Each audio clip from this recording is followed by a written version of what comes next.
तो hello guys, कैसे हैं आप सभी लोग। आज आप सभी लोगों की डिमांड पर कुछ केमिस्ट्री में इम्पोर्टेंट टॉपिक लाया हूं जो कि बोर्ड एग्जाम में हर बार रिपीटेड होते रहते हैं।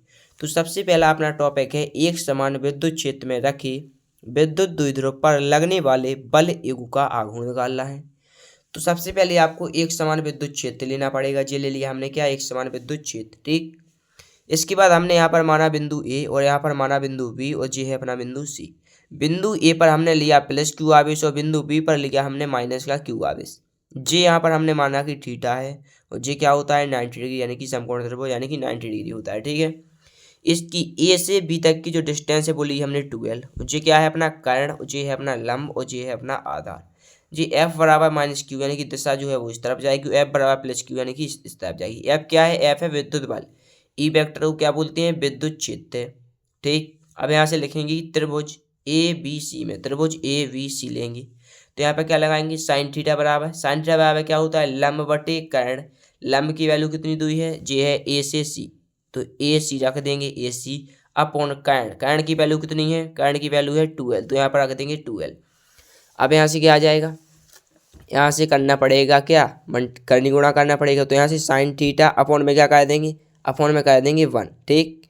तो क्या हो जाएगा? यहाँ से साइन थीटा अपॉन में कर देंगे 1 बराबर क्या आ जाएगा? ए सी अपॉन में क्या आ जाएगा? अपॉन में आ जाएगा 12। तो यहाँ से क्या लिखेंगे? ए सी बराबर आ जाएगा, A C is equal to 12 sine theta. यहाँ से क्या लिखेंगे? माना एक समान विद्युत क्षेत्र में एक विद्युत द्विध्रुव ए बी को थीटा कोण बनाते हुए रखा गया है, जिसके बिंदु ए पर प्लस क्यू आवेश तथा बिंदु बी पर माइनस क्यू आवेश रखा गया है एवं दोनों के बीच की दूरी 2L है। इन दोनों के बीच की दूरी क्या है? 2L है। बिंदु ए पर विद्युत बल प्लस क्यू है। क्या है? बिंदु ए पर जो विद्युत बल है वो प्लस क्यू है तथा बिंदु बी पर विद्युत बल जो है वो क्या है? माइनस का क्यू है, जो एक बल युग्म बनाते हैं तथा ए बल युग्म विद्युत द्विध्रुव को विद्युत क्षेत्र में लाने का प्रयास करते हैं। तब कुल विद्युत द्विध्रुव आघूर्ण बराबर क्या होता है? बल इंटू लंबवत दूरी। तो टाव, इसे क्या बोलते हैं? टाव। टाव बराबर क्या आ जाएगा? एफ इंटू ए सी। क्या आ जाएगा? एफ इंटू ए सी। तो यहाँ से टाव की वैल्यू निकालेंगे, एफ की वैल्यू क्यू एल बराबर इज इंटू में क्या आ जाएगा? ए सी। ए सी की वैल्यू जो निकाली अपन ने क्या है? 2L sine theta. तो जो हो जाएगा Q E into 2L sine theta. तो ऐसे टाव बराबर आ जाएगा क्यू इंटू 2L। यहाँ से कॉमन क्या लेंगे? क्यू इंटू 2L इंटू में क्या बचेगा? E sine theta. Q into 2L क्या है? पी, यानी कि विद्युत द्विध्रुव आघूर्ण है। क्या है? विद्युत द्विध्रुव आघूर्ण। टाव बराबर आ जाएगा मैंने फॉर्मूला अपना पी ई साइन थीटा। क्या आ जाएगा? P E sine theta newton metre. Tau, इसे क्या बोलते हैं? टाव, यानी कि बल युग्म का आघूर्ण है जी। सदस्य रूप लिखेंगे तब पी वेक्टर क्या? टी वेक्टर बराबर P vector into E vector. मात्रक क्या हो जाएगा? न्यूटन मीटर हो जाएगा। क्या हो जाएगा? मात्रक, मात्रक जो है इसका वो हो जाएगा न्यूटन मीटर। अगला टॉपिक देखते हैं। अब देखेंगे अपन लोग इसकी विशेष स्थिति। क्या देखेंगे? इसकी अब विशेष स्थिति देखना पड़ेगा। विशेष स्थिति जो सबसे पहला पॉइंट है, जब विद्युत द्विध्रुव कोमा विद्युत क्षेत्र के समांतर तथा विद्युत द्विध्रुव आघूर्ण की दिशा विद्युत क्षेत्र की दिशा में हो, तब थीटा की वैल्यू जो है वो 0 डिग्री रखेंगे। तब यहाँ से एक समान विद्युत क्षेत्र ले लेंगे। जी क्या है? माइनस का क्यू आवेश और जी प्लस का क्यू आवेश। जी क्या है? विद्युत द्विध्रुव आघूर्ण। टाव बराबर आ जाएगा पी ई साइन थीटा। टाव बराबर क्या आ जाएगा? मैंने फॉर्मूला निकाला था अपन ने, टाव बराबर पी ई साइन थीटा। तो टाव बराबर आ जाएगा पी ई साइन थीटा की वैल्यू जो है 0 डिग्री, तो साइन 0 हो जाएगा। यहाँ से आ जाएगा टाव बराबर पी साइन 0 की वैल्यू क्या होती है? 0। ट्रिग्नोमेट्री टेबल से सीखी हाई स्कूल में, ठीक।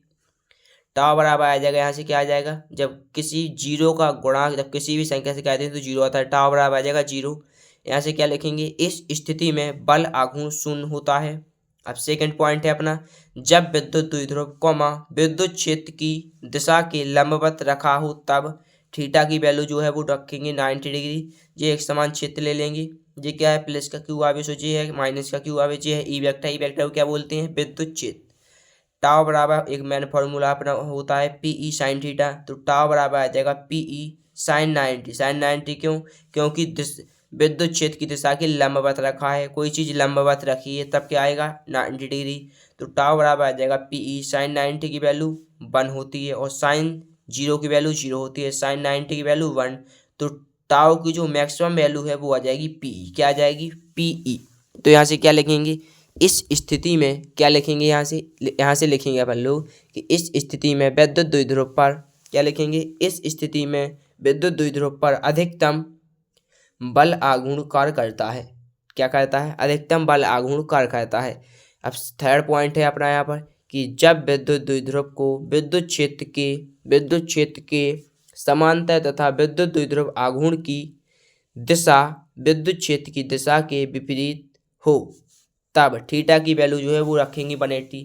सेकेंड पॉइंट में क्या रखना था? लंबवत। अब इसमें विद्युत क्षेत्र की दिशा के विपरीत, तब थीटा की वैल्यू 180 डिग्री। तो यहाँ पर एक समान विद्युत क्षेत्र ले लेंगे, जे प्लस क्यू आवेश जी माइनस का क्यू आवेश जे ई वेक्टर यानी कि विद्युत क्षेत्र। टाउ बराबर एक मेन फार्मूला होता है अपना पीई साइन थीटा। तो टाउ बराबर आ जाएगा पीई साइन थीटा की वैल्यू 180, तो 180। टाउ बराबर आ जाएगा पीई साइन 180 की वैल्यू 0 और कॉस 180 की वैल्यू माइनस की 1 होती है। तो साइन 180 की वैल्यू 0, तो टाउ की मैक्सिमम वैल्यू, टाउ जो है जब 0 का गुणा किसी भी संख्या से करते हैं तो जो टाउ की जो वैल्यू है वो हो जाएगी 0। तो यहाँ से क्या लिखेंगे?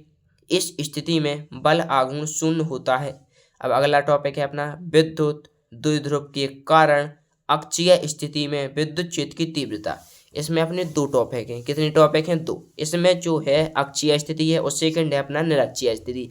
अक्षीय स्थिति और निरक्षीय स्थिति, इन दोनों टॉपिकों में से एक ना एक टॉपिक आना है, तय है। ठीक, तो आपको ये अक्षीय और निरक्षीय स्थिति कंप्लीट करना ही है। ठीक है, तो यहाँ से आपको सबसे पहले एग्जाम्पल के तौर पर समझना है। क्या समझना है? एग्जाम्पल के तौर पर आपको समझाएंगे। ठीक, एक समान, सबसे पहले आपको दो पॉइंट लेने हैं, एक तो ए और एक वी। इसकी जो डिस्टेंस है यानी कि मेन बिंदु केंद्र है उसकी जो डिस्टेंस है वो लेनी है 12, जे ए बिंदु और जे बी बिंदु।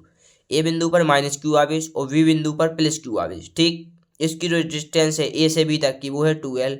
अब यहाँ से मेन बिंदु है तो यहाँ से ओ से केंद्र ओ से बी तक की दूरी एल होगी और केंद्र ओ से ए तक की दूरी एल होगी। तो ये कितनी बन जाएगी? 12। ठीक, अब यहाँ से डॉट डॉट करके क्या बनाएंगे? E2 और E1। ए मेन बिंदु है P, यानी कि यहाँ से क्या निकाल लेंगे? E की वैल्यू, यानी कि E विद्युत क्षेत्र की तीव्रता, E की वैल्यू निकाल लेंगे। इसकी जो डिस्टेंस है वो लेंगे हम R माइनस एल। अब यहाँ से क्या लिखेंगे? माना एक विद्युत द्विध्रुव आघूर्ण ए बी है। एक विद्युत द्विध्रुव क्या है? आघूर्ण ए बी है, जिसके बिंदु ए पर माइनस क्यू आवेश है। क्या है? माइनस क्यू आवेश। तथा बिंदु बी पर प्लस क्यू आवेश है। क्या है? प्लस क्यू आवेश है। आगे देखते हैं। एवं दोनों आवेशों के बीच की दूरी जो है वो है 2L है। क्या है? दोनों आवेशों के बीच की दूरी क्या है? 2L है। अब यहाँ से क्या लिखेंगे? एवं दोनों की बीच की दूरी 2L है। विद्युत द्विध्रुव के मध्य बिंदु O से R दूरी पर विद्युत क्षेत्र की तीव्रता ज्ञात करनी है। विद्युत द्विध्रुव के मध्य बिंदु O से R दूरी पर स्थित विद्युत क्षेत्र की तीव्रता ज्ञात करनी है। यहाँ से लिखेंगे प्लस क्यू आवेश के कारण बिंदु P पर विद्युत क्षेत्र की तीव्रता। पहले निकालने हैं प्लस क्यू आवेश के कारण और फिर निकालेंगे माइनस क्यू आवेश के कारण। ठीक है, तो प्लस क्यू आवेश के कारण E1 की वैल्यू क्या आ जाएगी? ये आ जाएगी 1/4 पाई एप्सिलॉन नॉट इनटू में Q upon R minus L का होल स्क्वायर। क्योंकि E2 और E1 की वैल्यू डिस्टेंस जो दूरी है वो क्या मानी थी? R minus L. तो क्या हो जाएगा? R माइनस एल का होल स्क्वायर। 1/4 पाई एप्सिलॉन नॉट की वैल्यू कितनी होती है? जो होती है 9 गुणा 10 की पावर 9, यानी कि 9 इंटू 10 की पावर 9 होता है। ठीक, अब यहाँ से लिखेंगे माइनस क्यू आवेश के कारण बिंदु P पर विद्युत क्षेत्र की तीव्रता। तो E2 बराबर होता है 1/4 पाई एप्सिलॉन नॉट इंटू में होता है Q upon R plus L का होल स्क्वायर। जब प्लस था तो यहाँ पर माइनस लगेगा और माइनस है तो यहाँ पर क्या आएगा? यहाँ पर आएगा प्लस।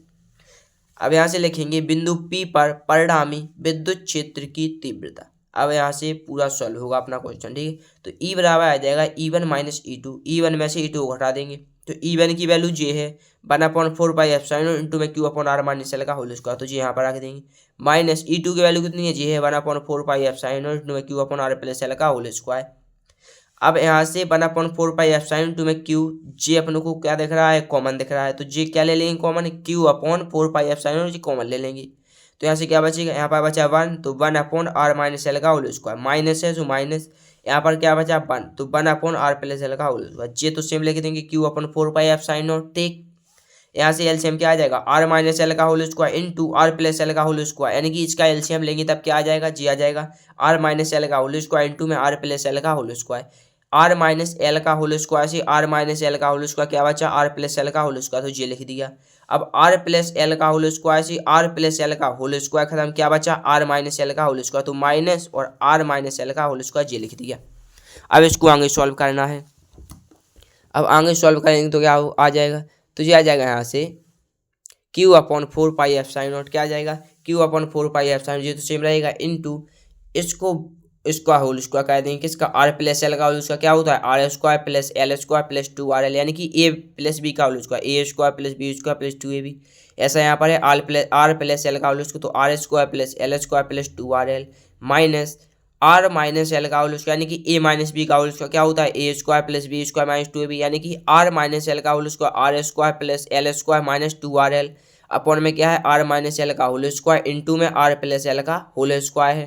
तो यहाँ पर क्या आ जाएगा, जी तो सेम रहेगा, Q upon 4 pi epsilon naught bracket में क्या हो जाएगा, R square plus L square plus 2RL minus का अंधा गुणा कर देंगे तो माइनस का आर स्क्वायर और माइनस का प्लस का माइनस में minus L square minus minus plus क्या आ जाएगा 2RL अपॉन में क्या है, सेम है, आर माइनस एल का whole square R plus L का होल स्क्वायर, यहाँ से क्या है, Q upon 4 pi epsilon naught, यहाँ से आर एल स्क्वायर से एल स्क्वायर प्लस माइनस का है तो ये कट जाएगा, क्या बचेगा, 2 और 2 4 यानी कि 4RL, तो ये आ जाएगा 4RL अपॉन इसका इसका जी क्या है, आर माइनस एल का होल स्क्वायर और जी आर प्लस एल का होल स्क्वायर, क्या आ जाएगा, R square minus L square की पावर 2, यहाँ से क्यू इंटू 12 बनना है तो आ जाएगा 1/4 पाई एप्सिलॉन नॉट इंटू में क्यू इंटू 12 इंटू में क्या बचेगा 2R बचेगा क्योंकि 4R है, तो क्यू इंटू 12 तो कॉमन ले लिया, अब यहाँ पर 2R और बचा तो जिससे हम लिख देंगे। अब यहाँ से लिखेंगे 1/4 पाई एप्सिलॉन नॉट इंटू में पी इंटू 2R, क्या होगा, P into 2R upon same रहेगा, ठीक, क्योंकि क्यू इंटू 12 की वैल्यू जो है वो पी होती है, क्यू इंटू 12 यानी कि पी इंटू में हो जाएगा 2R जो सेम रहेगा। अब यहाँ से लिखेंगे कि एल स्क्वायर ग्रेटर देन यानी कि आर स्क्वायर से क्या है, छोटा है, जो जी इसका मान है जे बड़ा है और जे छोटा है, तो यहाँ से लिखेंगे 1/4 पाई एप्सिलॉन 2 में पी इंटू 2R अपॉन क्या लिखेंगे, आर की पावर 4, तो ये आर की पावर 4 से 2R कट जाएगा, क्या बचेगा, ई बराबर आ जाएगा 1/4 पाई एप्सिलॉन 2 में क्या बचेगा यहाँ पर 2P अपॉन आर की पावर 3, ठीक। अब सदिश रूप में लिखना है तब ई वेक्टर बराबर 1/4 पाई एप्सिलॉन में, यहाँ पर वेक्टर लगा देंगे 2P वेक्टर अपॉन आर की पावर 3। अब यहाँ से लिखेंगे यदि वायु या निर्वात के स्थान पर कोई परावैद्युत माध्यम हो तब ई वेक्टर बराबर आ जाएगा 1/4 पाई एप्सिलॉन नॉट के, क्या लग जाएगा यहाँ पर के इंटू में 2P वेक्टर अपॉन में क्या आ जाएगा RQ। तो आज के लिए इतना ही, मिलेंगे और किसी इस ऐसे ही बेहद शानदार टॉपिक के साथ, तब तक के लिए बने रहिए हमारे यूट्यूब चैनल हर पल आपके साथ में।